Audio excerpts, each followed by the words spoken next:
Hello दोस्तों, आज के वीडियो में हम लाए हैं आपको ऑफिशियल मॉडल पेपर जो कि इंटरनेट द्वारा जारी किया गया है। आपको पता है कि ये मॉडल पेपर क्यों जारी किया जाता है? ये मॉडल पेपर आपको हमेशा एग्जाम से पहले ही देखने को मिलता है। हर साल की भांति इस साल भी 2026 का मॉडल पेपर जारी किया गया है। ये जो है बिहार बोर्ड द्वारा जारी किया जाता है। तो बिहार बोर्ड इसको जारी इसलिए करता है कि जो हमारा फाइनल पेपर होता है ना मेरे भाई, इसी के आधार पर बना होता है। फाइनल पेपर जो होती है इसी के आधार पर अगर आप इसे करते हैं ना, मॉडल पेपर के सवाल को कंप्लीट करते हैं, तो आपका ये जो फाइनल पेपर होता है ना, ये मॉडल पेपर से काफ़ी सवाल आपको इस फाइनल पेपर में देखने को मिलेंगे और ये फाइनल पेपर आपका थोड़ा इजी हो जाता है। तो हर साल की भांति इस साल भी बिहार बोर्ड ने 2026 के लिए मॉडल पेपर को जारी किया है, जिसका सोल्यूशन मैं लेकर आपके सामने आया हूँ। तो आप सभी क्लास में सोल्यूशन तक बने रहिएगा। थोड़ी सी डिस्टर्बेंस होगी, बाइक की आवाज़ आएगी, अदर और कोई आवाज़ आएगी तो उससे थोड़ी सी आप लोग उसको एडजस्ट कीजिएगा। और मैं आपको जो आंसर इसमें कराने वाला हूँ ना मेरे भाई, वो बिल्कुल 100% सही कराने वाला हूँ। कहीं भी आपको गलत देखने को नहीं मिलेगा, सारे आंसर सही मिलेंगे, कहीं भी गलती आपको देखने को नहीं मिलेगी। और पूरी सटीक तरीके से, बहुत ही शॉर्ट फॉर्म में, और मैं आपका ज़्यादा समय भी नहीं लूँगा। 70 सवाल मैं कराऊँगा, जो कि बहुत ही कम समय में मैं इसको कंप्लीट करूँगा। तो आइए स्टार्ट करते हैं। तो देखिए, एग्ज़ाम का पैटर्न भी आप जान लें कि आखिर एग्ज़ाम का पैटर्न क्या होता है। आइए मैं समझाता हूँ आपको एग्ज़ाम का पैटर्न, कि आपको एग्ज़ाम में पेपर बिल्कुल इसी तरीके से देखने को मिलेंगे जिस तरीके से आपको मॉडल पेपर देखने को मिल रहा है। तो देखिए, पहला जब आप पेज खोलते हैं ऑब्जेक्टिव वाला, तो वहाँ पे आपको खंड 1 देखने को मिलता है। ठीक है, खंड A देखने को मिलता है, जिसमें आपको 1 से 70 तक सवाल देखने को मिलेंगे, जिसके 4 विकल्प होंगे, यानी 4 ऑप्शन वाले आपको 1 से 70 सवाल देखने को मिलेंगे, जिसमें आपको 35 प्रश्न को हल करना है और 35 को छोड़ देना है। यानी 70 सवाल में आपको कितना हल करनी है? सिर्फ 35 करनी है, 35 को स्किप कर देनी है। आप अपने इस माइंड में इस बात को अच्छे से बैठा लीजिए कि आपको 35 से एक भी सवाल ज़्यादा नहीं करनी है। 35 किसी तरीके से, अगर आप मानते हैं कि मेरे को 30 सवाल आ रहा है, 5 सवाल नहीं आ रहा है, पूरी तरीके से हार मान गए, 30 सवाल आ रही है, 5 नहीं आ रहे, तो 5 को और तुक्का लगा ले और 35 कंप्लीट कर ले। 35 से ज़्यादा नहीं करनी है, मात्र 35 को। और बहुत भाई को मेरे को सारा सवाल आ रहा है, क्या मैं 70 में 70 ही कर दूँ? कोई फ़ायदा नहीं है, आपका ही लॉस हो जाएगा, आपका अंक कटेगा। आपको 35 ही करनी है, 35 से एक भी सवाल ज़्यादा नहीं करनी है। ठीक है, आओ सवाल करते हैं। आओ तुमको हम इस मॉडल पेपर के सवाल से मुलाकात कराते हैं। तो देखो, पहली सवाल तुम्हारे सामने है और समझना, काफ़ी आसान तरीके से मैं इसका सोल्यूशन कराऊंगा। वो इसमें कोई झंझट नहीं है और सवाल काफ़ी आसान दिए गए हैं। और सवाल ये मेरे द्वारा नहीं दिए गए हैं, बिहार बोर्ड द्वारा बनाया गया मॉडल पेपर है और इसी के हिसाब से आपका फाइनल पेपर भी बनेगा। तो इसमें घबराने की कोई बात नहीं है। देखो, पहला सवाल आपके सामने है कि परावैद्युतांक का एसआई मात्रक होता है। परावैद्युतांक का एसआई मात्रक, परावैद्युतांक को हम एप्सिलॉन नॉट भी कहते हैं। परावैद्युतांक को एप्सिलॉन नॉट भी कहते हैं। एप्सिलॉन नॉट की अगर मात्रक आप देखते हैं ना, तो फैरेड प्रति मीटर होती है। क्या होती है मेरे भाई? फैरेड प्रति मीटर होती है। तो आप कहोगे ये तो ऑप्शन में दिख नहीं रहा। तो परावैद्युतांक का एक और मात्रक होती है, जिसको हम कहते हैं कूलम स्क्वायर प्रति न्यूटन प्रति मीटर स्क्वायर। ठीक है, तो इसका एक किस ऑप्शन में आपको देखने को मिल रहा है? ऑप्शन नंबर डी में देखने को मिल रहा है। और कहीं कहीं आपको प्रति न्यूटन प्रति मीटर स्क्वायर और कूलम स्क्वायर देखने को मिलता है। तो आपको इधर उधर करके देखने को ऑप्शन में मिलेगा। तो आप माइंड में बैठाइए कि परावैद्युतांक का एसआई मात्रक जो होती है कूलम स्क्वायर प्रति न्यूटन प्रति मीटर स्क्वायर होती है। यानी इसका जो सही आंसर होगा ऑप्शन डी इज राइट। सवाल नंबर 2 की ओर बढ़ते हैं मेरे भाई। सवाल नंबर 2 है कि आवेशित संधारित्र की दोनों पट्टियों की कुल आवेश का योग होता है। आवेशित संधारित्र कि दोनों पट्टियों के कुल आवेश का योग कितना होता है? तो आवेशित संधारित्र की दोनों पट्टियों का कुल योग जो होती है मेरे भाई, वो 0 होती है। यानी इसका जो सही आंसर होगी ऑप्शन ए इज राइट। सवाल नंबर 3 की ओर बढ़ते हैं मेरे भाई। सवाल नंबर 3 है, जिसका आंसर बहुत भाई कर रहे हैं पहले से, कि सवाल नंबर 3 का आंसर और रट लिए हैं बहुत अच्छे तरीके से, कि धारावाही चालक के अंदर इलेक्ट्रॉन की गति होती है। तो बहुत भाई इसका आंसर मारेंगे अमंदित। तो अमंदित जितने भी भाई मार रहे हैं ना आंसर, वो सारा गलती है, ये बिल्कुल गलत है। धारावाही चालक में इलेक्ट्रॉन की जो गति होती है ना मेरे भाई, वो अपवाही गति होती है। क्या होती है मेरे भाई? अपवाही। इसका सही आंसर होगा ऑप्शन सी इज राइट। सवाल नंबर 4 की ओर बढ़ते हैं मेरे भाई। सवाल नंबर 4 जो है स्क्रीन पे है कि वायु में स्थित इकाई धन आवेश को घेरने वाली सतह से निकलने वाले संपूर्ण विद्युत फ्लक्स का मान है। यानी वायु में स्थित इकाई धन आवेश को घेरने वाली सतह से निकलने वाली संपूर्ण विद्युत फ्लक्स का मान 1/एप्सिलॉन नॉट होता है। क्या होता है मेरे भाई? 1/एप्सिलॉन नॉट। या इसी को लिख सकते हैं इस तरीके से। यानी इसका सही आंसर होगा option number B is right. सवाल नंबर 5 की ओर बढ़ते हैं मेरे भाई। सवाल नंबर 5 जो है, तो सवाल नंबर 5 में पूछा गया कि बिंदु आवेश से आर दूरी पर विद्युत विभव का मान होगा। तो बिंदु आवेश से आर दूरी पर विद्युत विभव का मान आर के व्युत्क्रमानुपाती होते हैं मेरे भाई। सवाल नंबर 6 की ओर बढ़ते हैं। सवाल नंबर 6 है, तो इसका आंसर तो बहुत भाई माइंड में बैठा लिए हैं, ये काफ़ी इंपॉर्टेंट सवाल है और ये सवाल आपके एग्जाम 2026 में छप गया है, यही सवाल आपको एग्जाम 2026 में भी देखने को मिलेगा। तो इसका आंसर पहले से हमारे माइंड में कि 64 समरूप बूंद जिनके प्रत्येक धारिता का मान 5 माइक्रोफैराड ऐसा मिलकर एक बड़ी बूंद बनाती है, तो बड़े की धारिता क्या होगी। तो 4 स्क्वायर रूट करते हैं 64 का, जब निकालते हैं तो 4 गुणे 5 यानी 20 माइक्रोफैराड आती है। इसका सही answer option B is right. सवाल नंबर 7 की ओर बढ़ते हैं। सवाल नंबर 7 देखते हैं, जो काफ़ी इंपॉर्टेंट सवाल यही लग रही है मेरे को। 7 नंबर सवाल की विद्युत क्षेत्र रेखाओं से जानकारी प्राप्त होती है। तो विद्युत क्षेत्र रेखाओं से आपको क्षेत्र की शक्ति की भी जानकारी मिलेगी, दिशा की भी मिलेगी, आवेश की प्रकृति की, यानी इसका सही आंसर होगा ऑप्शन नंबर डी, इनमें से सभी। सवाल नंबर 8 की ओर बढ़ते हैं मेरे भाई। सवाल नंबर 8 में पूछा गया है कि धातु के आवेशित गोले के पृष्ठ से गोले के केंद्र की ओर जाने पर वैद्युत क्षेत्र, धातु के पृष्ठ से गोले के केंद्र की ओर जाने पर वैद्युत क्षेत्र क्या होता है। तो वैद्युत क्षेत्र जो होती है मेरे भाई वो शून्य होती है, ई का मान जो होती है शून्य होती है, यानी सर्वत्र शून्य रहता है, ऑप्शन डी इज राइट। सवाल नंबर 9 की ओर बढ़ते हैं। और बहुत भाई पीडीएफ की बात करें, इसका पीडीएफ आप भाई डाउनलोड कर सकते हैं इंटरनेट से, अगर आप चाहते हैं इसका आंसर सही जो मैं आपको पढ़ा रहा हूँ, समझा रहा हूँ, ये वाली पीडीएफ आपको मिले टिक किया हुआ तो ये भी मिलेगी। इसके लिए आपको अंत तक जुड़ना है, मैं बताऊंगा कि कैसे आपको इसको लेना है। सवाल नंबर 9 देखते हैं। विभव मापी से मुख्यतः मापी जाती है, तो आपको पता है विभव मापी से विभवांतर को मापा जाता है।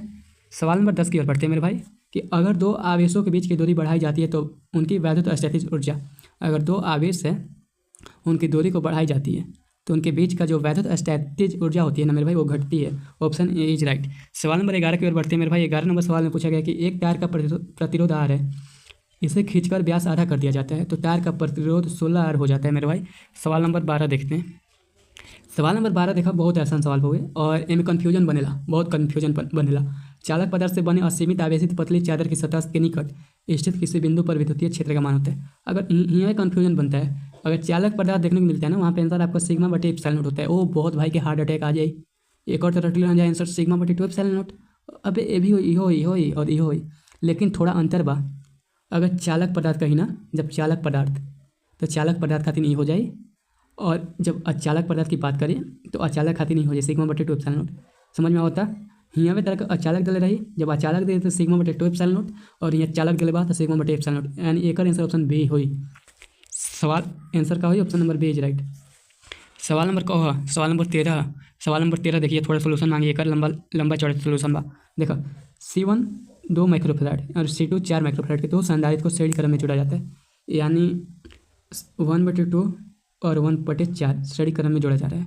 यानी अगर हम एलसीएम ले तो 8 और 4 + 2 यानी इक्वल टू 6/8, और ए निकली तो 3/4, और जब एक पलटल जाए तो 4/3। तो श्रेणी क्रम में जोड़ा जाता है। उनके सिरों के बीच 1200 वोल्ट का विभवांतर है। उनके सिरों के बीच कितना है, 1200 वोल्ट का विभवांतर है ना। अगर 3 से भाग देते हैं तो कितना बचता है, 400, यानी 1600 आ रहा है। और क्या करें आगे कि 2 माइक्रोफैराड वाले संधारित्र के सिरों के बीच का विभवांतर 2 माइक्रोफैराड, यानी 2 से भाग दे देनी, इक्वल टू 800, यानी जो आंसर आएगी ना मेरे भाई 800 वोल्ट आएगी। Option number C is right. इसका सही आंसर क्या होगी, 800 वोल्ट होगी। सवाल नंबर 14 देखते हैं मेरे भाई। सवाल नंबर 14 में क्या है कि प्रभावी धारिता 5 माइक्रोफैराड को प्राप्त करने के लिए 2 माइक्रोफैराड के कम से कम कितने संधारित्र की आवश्यकता होगी। तो 5 माइक्रोफैराड को प्राप्त करने के लिए 2 माइक्रोफैराड के कम से कम कितने संधारित्र की आवश्यकता होगी, तो 4 संधारित्र की आवश्यकता होगी, ऑप्शन ए इज राइट। सवाल नंबर 15 की ओर बढ़ते हैं। तो सवाल नंबर 15 है कि यदि 100 वोल्ट तक आवेशित पर एक संधारित्र की संचित ऊर्जा 1 जूल हो तो संधारित्र की धारिता होगी, संचित ऊर्जा 1 जूल, यानी दिया है आपको V = 100 वोल्ट, ठीक है। और Q = क्या दिया है, Q पूछ रहा है, संधारित्र की धारिता पूछा है C, Q = 1 दिया है, आवेश तो नहीं दिया है, आवेश नहीं दिया है। यदि 100 वोल्ट तक आवेशित, यानी यहाँ पे जो सूत्र लगता है आपको C = Q/V, अगर Q निकालिएगा तो C/V, ठीक है। यहाँ पे U निकालना होता है, यानी इसका जो आंसर आएगा ना मेरे भाई 2 × 10⁻⁴ फैराड आएगा। तो इसका सही answer option B is right. सवाल नंबर 16 देखते हैं। सवाल नंबर 16 में है कि एक तार में 1 एम्पीयर धारा प्रवाहित हो रही है। यदि इलेक्ट्रॉन को आवेश 1.6 × 10⁻19 कूलम हो तो प्रति सेकंड तार में प्रवाहित इलेक्ट्रॉनों की संख्या होगी। तो देखो यहाँ पे दिया 0.625 × 10⁻18। अगर 0.6 लगा दिया ना मेरे भाई तो यहाँ पे × 10⁻19 होगी। 10⁻19 रहती तब जाके ऑप्शन बी हमारा सही रहता। तो हमारा ऑप्शन गलती दिया है, यानी यहाँ पे 19 रहता तो हमारा आंसर जो सही हो जाता है, यहाँ पे 19 रहता, तो यानी इसका सही आंसर ऑप्शन बी होगा, लेकिन 19 रहेगा तब। सवाल नंबर 17 देखते हैं मेरे भाई। सवाल नंबर 17 में है कि 1/2 एप्सिलॉन नॉट E² के विमीय सूत्र के समतुल्य विमा की राशि है, तो B² / 2 μ0, इसका सही आंसर होगा 17 का ए। 18 नंबर सवाल है कि किसी चालक का संवहन वेग वी तथा आरोपित विद्युत क्षेत्र ई के बीच संबंध है तो वी समानुपाती ई होता है। Option D is right. सवाल नंबर 19 देखते हैं मेरे भाई। सवाल नंबर 19 में कि निम्नलिखित में धारा घनत्व के लिए कौन सही है? तो धारा घनत्व के लिए Z is vector equal to n q v vector, यानी ऑप्शन ए इज राइट। सवाल नंबर 20 देखते हैं मेरे भाई। बहुत भाई कह रहे हैं कि क्या इतने आसान सवाल आएंगे? हाँ भाई, मैंने इसको खुद बनाया नहीं है। ये जो मॉडल पेपर है आपको बिहार बोर्ड द्वारा बनाया गया है। मेरी कोई टाइपिंग इसमें नहीं है, कोई इसमें एडिटिंग नहीं है।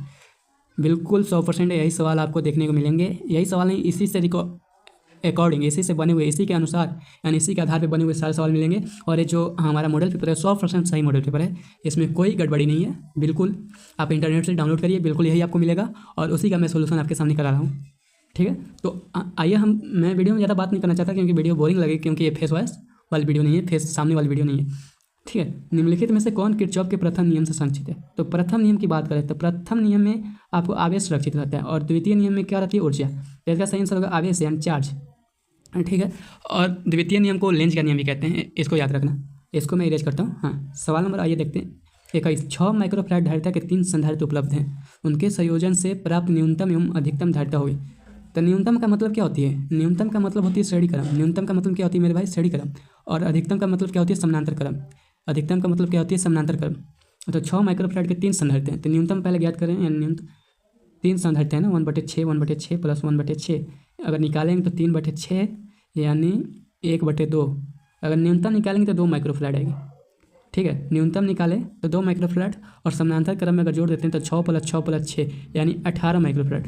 तो 2 18 किस ऑप्शन में दिया है? 2 18 दिया ऑप्शन नंबर सी में, यानी इसका सही आंसर होगा ऑप्शन सी इज राइट। सवाल नंबर 22 की ओर देखते हैं मेरे भाई। सवाल नंबर 22 कहता है कि आवेश का परिमाणीकरण दर्शाता है कि आवेश जो एक इलेक्ट्रॉन पर आवेश का एक अंश है वो संभव नहीं है, यानी ऑप्शन ए इज राइट। सवाल नंबर 23 की ओर बढ़ते हैं। सवाल नंबर 23 है कि किसी बंद परिपथ का प्रतिरोध 10 ओम है, तो इस परिपथ से t समय में चुंबकीय फ्लक्स 6t² - 5t+1 से परिवर्तित होता है। तो t = 0.25 सेकंड पर परिपथ में प्रवाहित धारा एम्पियर होगी। तो इसका सही आंसर होगा ऑप्शन बी इज राइट, यानी 0.2। सवाल नंबर 24 देखते हैं मेरे भाई। सवाल नंबर 24 में पूछा गया कि विद्युतीय परिपथ के किसी बिंदु पर सभी धाराओं का बीजगणितीय योग होता है। तो विद्युतीय परिपथ के किसी बिंदु पर सभी धाराओं का बीजगणितीय योग जो होता है 0 होता है मेरे भाई, ऑप्शन ए इज राइट। सवाल नंबर 25 देखते हैं। एक तरफ से आपका टेस्ट हो रहा है, आपको लास्ट में बतानी है कि आप 70 में कितना प्राप्त करते हैं, 70 में कितना पकड़ पाते हैं। ठीक है, सवाल नंबर 25 देखो। आवेश ए एवं बी एक दूसरे को आकर्षित करते हैं। समझना मेरी बात को, आवेश ए एवं बी एक दूसरे को आकर्षित करते हैं तथा बी और सी भी एक दूसरे को आकर्षित करते हैं। तो ए और सी में क्या होगा? अब देखो यहाँ पे ए और बी में क्या हो रहा है? आकर्षण। तो समझो ए पॉजिटिव होगा और बी माइनस होगा, तब जाके ना प्लस माइनस रहेगा, तभी ना दोनों में आकर्षित होगा। तो अब यहाँ पे बी और सी में भी आकर्षण हो रहा है, बी और सी में भी आकर्षण हो रहा है। तो समझो बी तो हमारा माइनस था, यानी सी हमारा पॉजिटिव होना चाहिए, तब जाके आकर्षित होगा।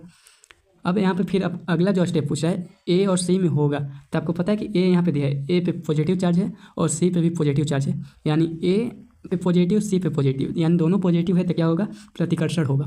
यानी इसमें क्या होगा? प्रतिकर्षण होगा, यानी इसका जो सही आंसर होगी विल रिपेल इच अदर, यानी एक दूसरे को क्या करेंगे? प्रतिकर्षित करेंगे। Option B is right. सवाल नंबर 26 देखते भाई। सवाल नंबर 26 में कहा, यो देख ला, तनिका सा देखा और समझा। बहुत आसान भाषा पर कौन सवाल लेने के बाद जौन बा तनिको हार्ड नहीं के, बिल्कुल आसान सवाल बा। देखो, किसी प्रत्यावर्ती परिपथ में I = 5 cos ωt एम्पियर तथा विभव कितना दिया है? 200 sin ωt वोल्ट है। तो परिपथ में शक्ति हानि जौन पूछा था ना भाई, वो हमें शून्य हुई। सवाल नंबर डी, आंसर डी। सवाल नंबर 27 देखा। सवाल नंबर 27 एक थोड़ा सा, हाँ इसको थोड़ी सी हम, अब देखो मैंने तो पहले ही डोंट डिस्टर्ब का लगाया है, फिर भी ऐसा हो रहा है, सोचने वाली बात है। एक प्रत्यावर्ती धारा I = 60 sin πt में धारा के मूल माध्य वर्ग मान, जब मूल माध्य वर्ग मान निकालिएगा तो आपका आंसर आएगा 30√2। इसको आप कैलकुलेशन कर लीजिएगा मेरे भाई, थोड़ी सी कैलकुलेशन कर, आंसर गलत नहीं, आंसर सही है। देखो 28 नंबर सवाल है कि 2 आवेश क्यू को मिलाने वाली रेखा के बीच में एक आवेश क्यू रखा जाए तो आवेश के इस व्यवस्था में संतुलन के लिए क्यू का मान -q/4 होता है, यानी ऑप्शन बी इज राइट। सवाल नंबर 29 है कि विद्युतीय द्विध्रुव आघूर्ण पी वेक्टर एवं विद्युत क्षेत्र की तीव्रता ई वेक्टर के बीच कोण का मान कितना होगा कि द्विध्रुव स्थिति साम्य अवस्था। देखो साम्य अवस्था जहाँ भी आपको देखने को मिले ना, फिजिक्स केमिस्ट्री कहीं भी आपको साम्य अवस्था देखने को मिले ना, वो अधिकतर मान को शून्य करता है, यानी साम्य अवस्था पर शून्य होता है, यानी इसका सही आंसर होगा ऑप्शन डी। सवाल नंबर, अब देखो सवाल नंबर कौन सा है, मेरे को नंबरिंग याद नहीं आ रही, 30 नंबर है। तो सवाल नंबर 30 में क्या है कि किसी विद्युत चुंबकीय विकिरण की ऊर्जा 13.2 के इलेक्ट्रॉन वोल्ट है, यानी केल्विन इलेक्ट्रॉन वोल्ट है। तो विकर्ण किस क्षेत्र से संबंधित है? तो इसका भी आंसर कहीं कहीं आपको दो तरीके से दिया रहता है, कहीं पराबैंगनी और कहाँ एक्स किरण। तो यहाँ पे आपका सही आंसर होगा एक्स किरण, यानी ऑप्शन बी इज राइट। सवाल नंबर 31, यहाँ पे आपको पहले मैं आपसे कहना चाहूँगा कि यहाँ तक मैंने 30 सवाल कराया। आप पहले बताइएगा कि 30 में आप कितना स्कोर करते हैं, यानी 30 में आपने कितना आपका सही हुआ ये आपको पता नहीं है। उसके बाद आप देखिएगा, नहीं अभी इसको छोड़ देते हैं। 35 में आप कितना पकड़ते हैं उसको देखते हैं। 35 में आपका कितना स्कोर होता है उसको देखते हैं। 5 सवाल और करा लेते हैं। परिनालिका में चुंबकीय ऊर्जा घनत्व का सूत्र होता है। परिनालिका में चुंबकीय ऊर्जा घनत्व का सूत्र होता है B²/2μ0। इसका सही आंसर होगा ऑप्शन ए इज राइट। सवाल नंबर 32 देखते हैं मेरे भाई। सवाल नंबर 32 में देखने में लिखित में से किस वैद्युत चुंबकीय विकिरण का तरंग दैर्घ्य न्यूनतम होता है। तो न्यूनतम की बात करें तो इसका भी आंसर दो तरीके से मिलता है। कहीं कहीं मिलता है आपको सूक्ष्म तरंग और कहीं कहीं मिलता है गामा तरंग। तो इसका सही आंसर क्या होगा? यही सब सवाल आपको एग्जाम 2026 में अगर देखने को मिल जाए तो थोड़ी सी कन्फ्यूजन आपको बनेगी। तो मैं इसको यहीं पे क्लियर करता हूँ। अगर यहाँ पे क्लियर हो जाती तो आपको एग्जाम में भी क्लियर ही रहेगी। न्यूनतम तरंग दैर्घ्य जो होती है ना, गामा किरणें का न्यूनतम तरंग दैर्घ्य होती है, यानी ऑप्शन सही होगा ऑप्शन डी इज राइट।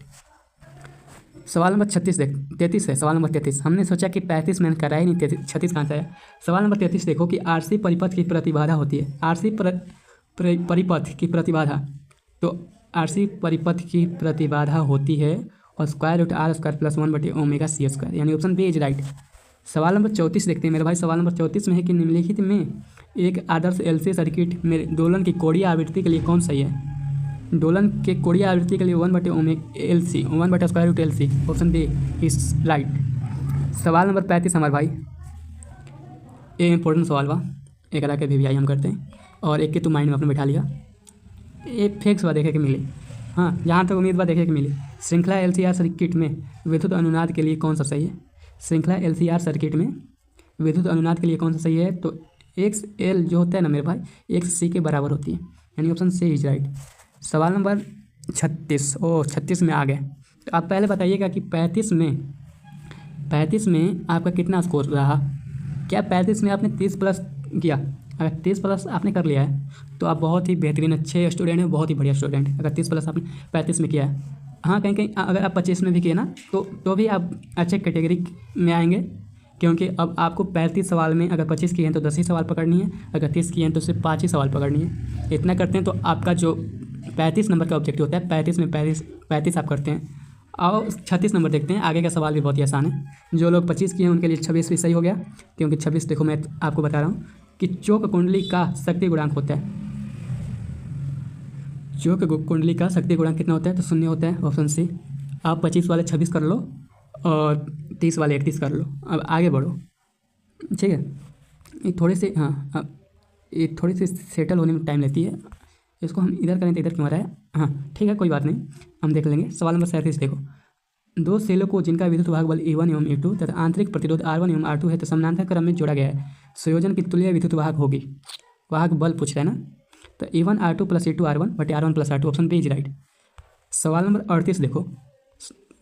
एक भाई कह रहे हैं कि आप बहुत समय ले रहे हैं, थोड़ा फास्ट कराइए। ओह बहुत स्लो हैं हम क्या? देखो सवाल नंबर 38 देखो। किसी चल कुंडली धारामापी के विक्षेप थीटा एवं उसमें प्रवाहित धारा में संबंध है। किसी चल कुंडली के धारामापी के विक्षेप थीटा एवं उसमें प्रवाहित धारा में संबंध है। I समानुपाती थीटा, यानी इसका सही answer option B is right. हाँ क्लास के अंत में आपके लिए कुछ है खास है। खास क्या है वो अंत में ही पता चलेगा ना। अब देखो यहाँ पे दो तरीके से सवाल है। मैंने आपको टोटली कितने सवाल कराने के लिए बोला है? 70। एक कोई ठीक नहीं है, मैं आपको यहाँ पे 80 भी करा दूंगा, 100 भी करा दूंगा, लेकिन मॉडल पेपर में टोटल कितने सवाल हैं? 70 ही हैं, ठीक है। तो मैं आपको ज़्यादा भी करा सकता हूँ। बहुत भाई को बुखार लगा है तो बुखार उतरेगा जब सवाल ज़्यादा लगेगी। और देखो जो मैं एक्स्ट्रा सवाल बताऊँगा ना वो समझना कि वो इंपॉर्टेंट ही सवाल होगा। एक्स्ट्रा सवाल मैं ऐसे नहीं बताऊँगा, वो इंपॉर्टेंट सवाल ही एक्स्ट्रा बताऊँगा आपको, ठीक है। और मॉडल पेपर में टोटल 70 सवाल है ही, यानी क्योरी ताप के ऊपर लौ चुंबकीय पदार्थ हो जाते हैं। देखो यहाँ पे दो सवाल बनता है। लौ चुंबकीय क्योरी ताप के ऊपर की बात किया जाए ना, वहाँ पे अनुचुंबकीय हो जाता है आंसर। अनुचुंबकीय होता है पैरामैग्नेटिक, ठीक है। और जहाँ क्योरी ताप के नीचे की बात कर दे तो लौ चुंबकीय पदार्थ क्या हो जाता है? विद्युत चुंबकीय हो जाता है। यहाँ पे विद्युत रोधरी है, यहाँ पे विद्युत चुंबकीय हो जाएगा, तो इसका सही पैरामैग्नेटिक होगा। सवाल नंबर 40 देखो। सवाल नंबर 40 है कि पृथ्वी के चुंबकीय ध्रुवपनाती कोण का मान कितना होता है? पृथ्वी के चुंबकीय ध्रुवपनाती कोण का मान 90 डिग्री होता है, ऑप्शन डी इज राइट। सवाल नंबर 41 कुछ भाई कह रहे हैं कि आप इंग्लिश मीडियम ही पढ़ाइएगा। इंग्लिश मीडियम, आपके सामने सवाल है, मैं आंसर बता रहा हूँ, आप आंसर टिक करते जाइए। इंग्लिश मीडियम होगा, साथ में ये दोनों है।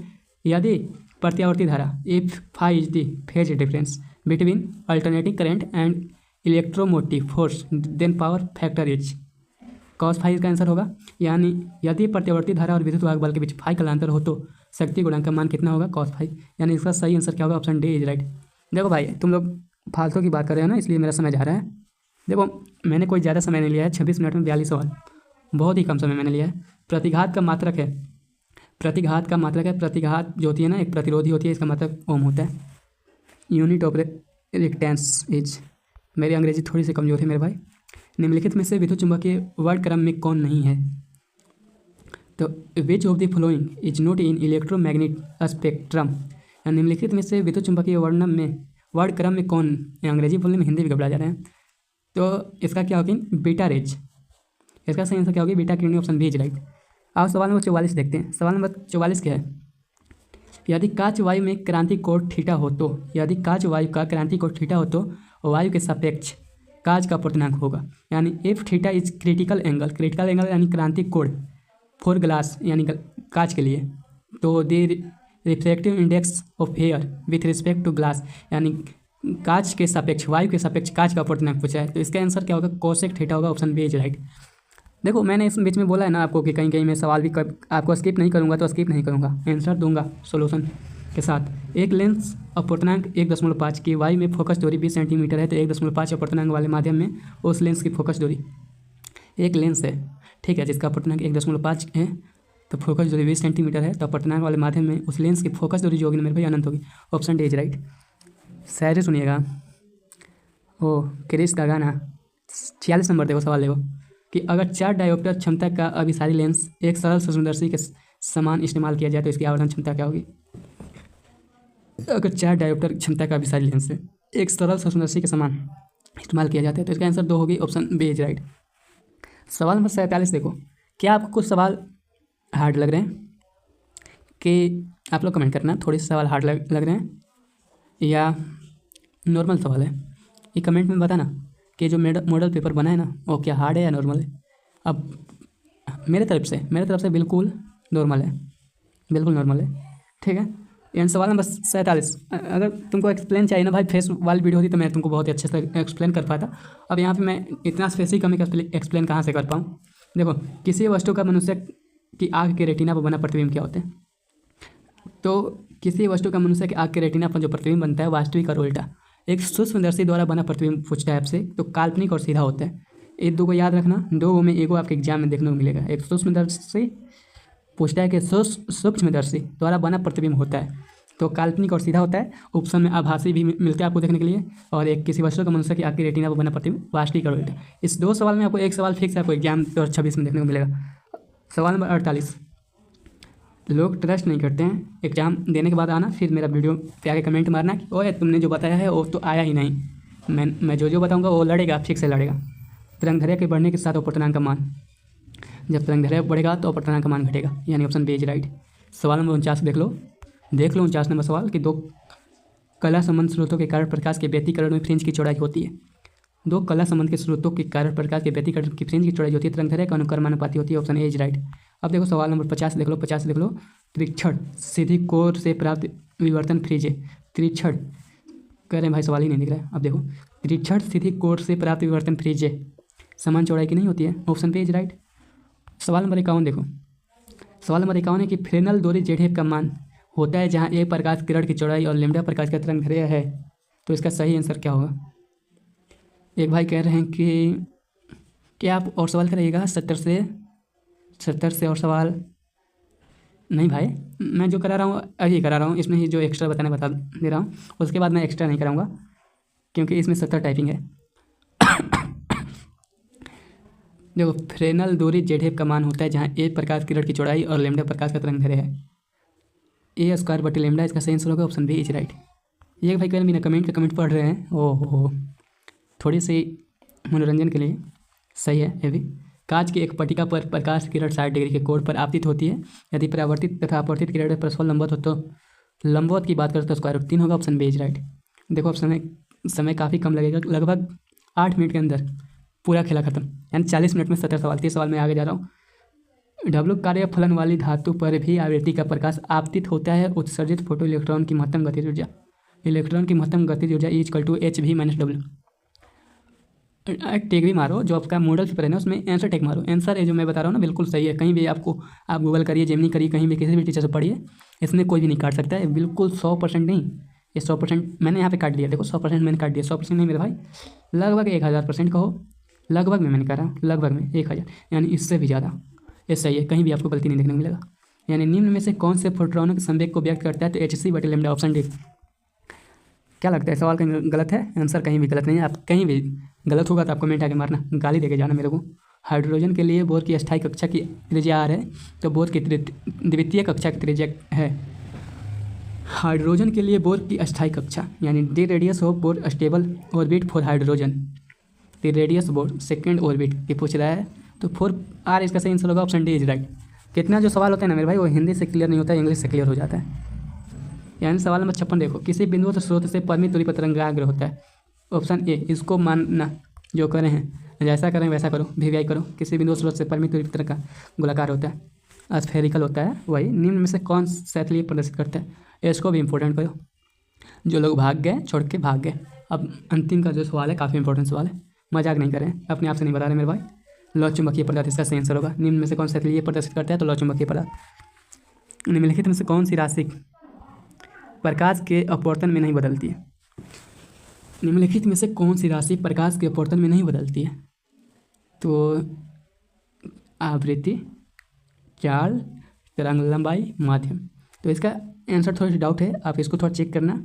ऑप्शन बी यानी 58 नंबर, 58 नंबर का आप आंसर चेक कर लेना गूगल से, या गूगल मत करना, जेमिनी करना, जेमिनी अच्छा होता है। गूगल भी करना, जो करना हो कहीं से भी 58 नंबर सवाल का आंसर ढूंढ लेना। मैं इसका भी राइट कर रहा हूँ। सवाल नंबर 59 देखते हैं। सवाल नंबर 59 में कि चुंबकीय याम्योत्तर एवं भौगोलिक याम्योत्तर के बीच का कोण कहलाता है? तो इसका आंसर आपको दिक अनुपात देखने को मिलता है किताब में जो मॉडल पेपर का आंसर दिया है। तो इसका सही आंसर ऑप्शन बी सही आंसर होगा। सवाल नंबर 60 देखो, सवाल नंबर 60 कि कक्षा में इलेक्ट्रॉन की ऊर्जा समानुपाती होती है। कक्षा में इलेक्ट्रॉनों की ऊर्जा समानुपाती Z² होती है, ऑप्शन बी इज राइट। सवाल नंबर 61 देखो, नाभिक की प्रति न्यूक्लियन औसत बंधन ऊर्जा होती है।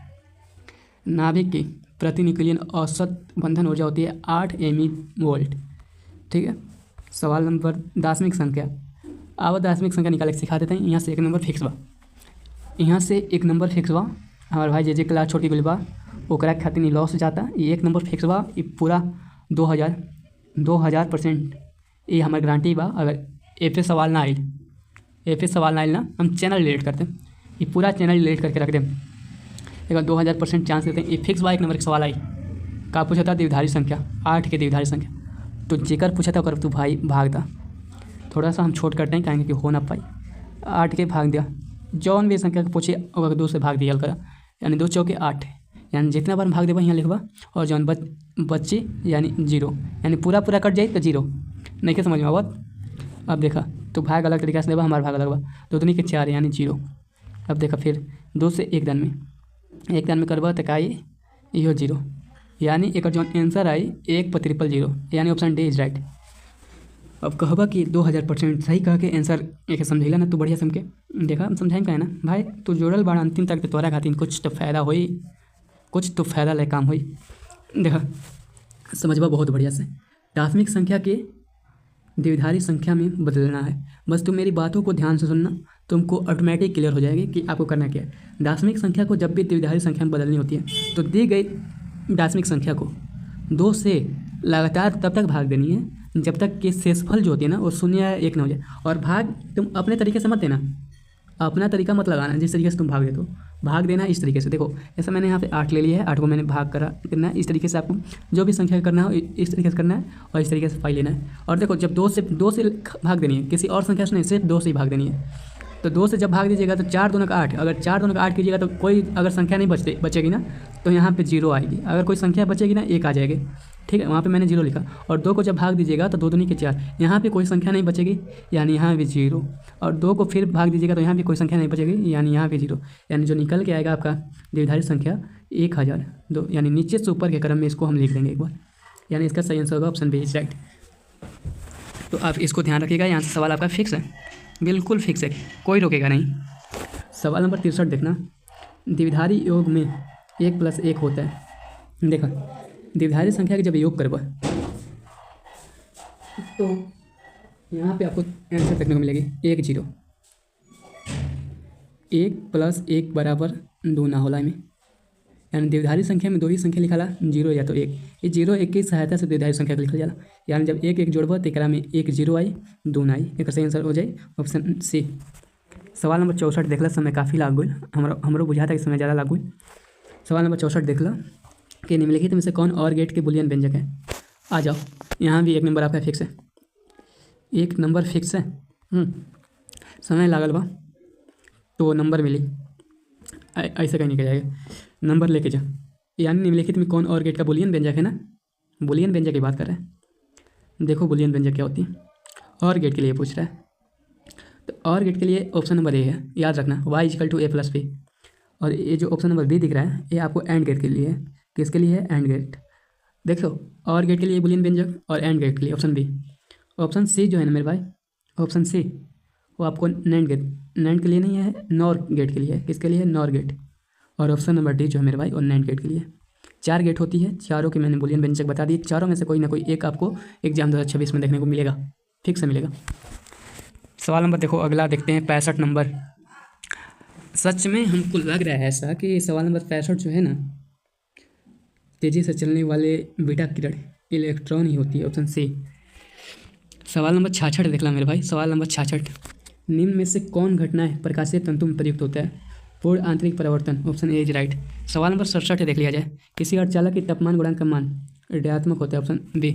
सवाल नंबर 68 में है कि पी प्रकार का अर्धचालक वैद्युत रूप से होता है, पी प्रकार का अर्धचालक वैद्युत रूप से क्या होता है? उदासीन होता है। सवाल नंबर 69 देखते हैं। सवाल नंबर 69 में है कि पूर्ण तरंगी दृष्टिकरण में यदि निवेश आवृत्ति 50 हर्ट्ज है तो निर्गम आवृत्ति क्या होगी? पूर्ण तरंगी दृष्टिकरण पूछ रहा है तो वहाँ पे 100 होगी, अगर यहीं पे अर्ध तरंगी पूछता है तो आंसर आपका 50 होती। सवाल नंबर 70 देखो, और आखिरी सवाल है कि एक अर्धचालक को T1 के से T2 के ताप पर ठंडा किया जाता है तो इसका प्रतिरोध क्या होगा? बढ़ेगा। इसका सही आंसर होगा ऑप्शन ए इज राइट। तो आपकी टोटल सवाल 70 कंप्लीट होती है। आप 70 में कितना कर पाए स्कोर आप कमेंट में जरूर बताइएगा कि आपने 70 में कितना किया। आपको लगभग 70 में कम से कम 60+ करना है। 60+ अगर किए हैं तो बहुत ही बेहतरीन स्टूडेंट है। आइए कुछ आपको सब्जेक्टिव भी दिखा दे रहे हैं और इसमें कुछ इंपॉर्टेंट हम बता दे रहे हैं जो कि आपके लिए काफ़ी इंपॉर्टेंट है। देखो इसमें से कौन सा आप लोग ध्यान रखना। सवाल नंबर 2 को लिखना कि धारा घनत्व तथा मुक्त इलेक्ट्रॉन अनुगमन वेग से आप क्या समझते हैं? अनुगमन वेग तथा धारा घनत्व के संबंध के लिए इसको ही 2 नंबर का सवाल है, एक इसको टिक कर लो। और कूलाम के नियम के सदिश रूप ये नहीं है विद्युतचुम्बकीय के तो। और सवाल नंबर 5 देख लो। सवाल नंबर 5, प्राथमिक एवं द्वितीयक इंद्रधनुष में अंतर स्पष्ट करें। और इसको भी आप याद कर लेना, परमाणु के बोर मॉडल की 2 कमियों को लेकर। सवाल नंबर 6 भी सारे मैं इंपॉर्टेंस वाला को बता रहा हूँ मेरे भाई, आप इसको ऐसे ही मत जाने देना।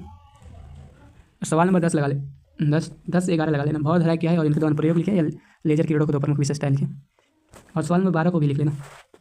एक रेडियो एक्टिव पदार्थ का 6 विभवमापी, एक अंतर आएगा लेकिन विभव तथा वोल्ट मीटर में अंतर नहीं आएगा। किसी दिशा में चुंबकीय क्षेत्र में गतिमान नहीं मैं बता रहा हूँ थोड़ी सी। एक ट्रांसफार्मर की ऊर्जा 6 गुना कितना, इसको लिख लो। एक ट्रांसफार्मर का ये तो 5 नंबर में आएगा, 5 नंबर में 2025 में आया है, याद कर लेना। ऐसे 2025 में तो पूछ दिया गया है, 2 नंबर में आ सकता है। किसी खगोलीय दूरदर्शी द्वारा बनने का अनुमान। अब देर के उत्तरीय में आप 2-3 लगा देते हैं आपको टिक। LCR प्रतिवर्ती अनुनाद के लिए शर्त निकालें। अगर देखो सवाल नंबर 22 ले लेना। और देखो आगे बता रहे हैं प्रकाश का व्यतिकरण, पीएन जंक्शन डायोड की क्रिया समझें। सवाल नंबर 26 ठीक है। और सवाल इतनी समाप्त होती है। यानी मैंने जितना भी आपको सब्जेक्टिव टिक कराया ना, आप सबको तैयार रखना। उसमें से आपको 2-3 सवाल आपके एग्जाम में देखने को मिलेंगे। हाँ, जितना मैंने टिक कराया उसमें से 2-3 सवाल आपको देखने को मिलेंगे। और अगला मॉडल पेपर का आप सोल्यूशन चाहते हैं तो आप कमेंट करिएगा, मैं अगला लाऊंगा। अगला क्या चीज़ का? केमिस्ट्री का लाऊंगा। ठीक है, तो मिलते हैं नए वीडियो में। जय हिंद, जय भारत।